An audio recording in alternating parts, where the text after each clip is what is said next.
T'es curieux de nature, t'aimes apprendre des nouvelles choses, alors t'es au bon endroit. En moins d'une minute, je vais essayer de te partager des anecdotes incroyables. Bon, les sujets, ça va varier, il y en aura pour tous les goûts, de l'histoire, de la science, des faits politiques, des faits insolites, bref. Si toi aussi tu as une histoire que tu penses qui devrait être connue de tous, écris-la moi en commentaire et je pourrais faire une vidéo là-dessus. En attendant, si tu veux toi aussi des histoires croustillantes à raconter dans des soupers de famille, abonne-toi.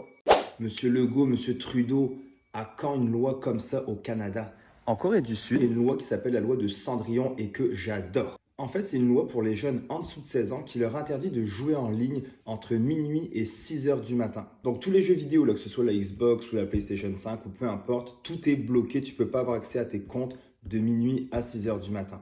Donc le gouvernement a fait ça pour éviter que les enfants restent trop souvent réveillés la nuit et le soir et qu'ils arrivent le lendemain à l'école et qu'ils soient complètement perdus tellement ils sont fatigués. Et là vous allez me dire, ouais mais Simon, c'est pas au gouvernement de faire ça, c'est aux parents. Oui mais non, je suis d'accord avec vous mais en même temps je suis pas d'accord parce qu'il y a des parents maintenant qui sont complètement déconnectés ou qui n'ont plus les aptitudes pour s'occuper de leurs enfants. On voit dans d'autres pays comme en France par exemple, que le taux de délinquance ne vient pas des jeunes de 18 ans et plus, il vient des fois des ados de 12 à 16 ans. Donc c'est là que c'est important d'agir et quand les parents sont plus capables, il y a un moment donné où le gouvernement doit agir.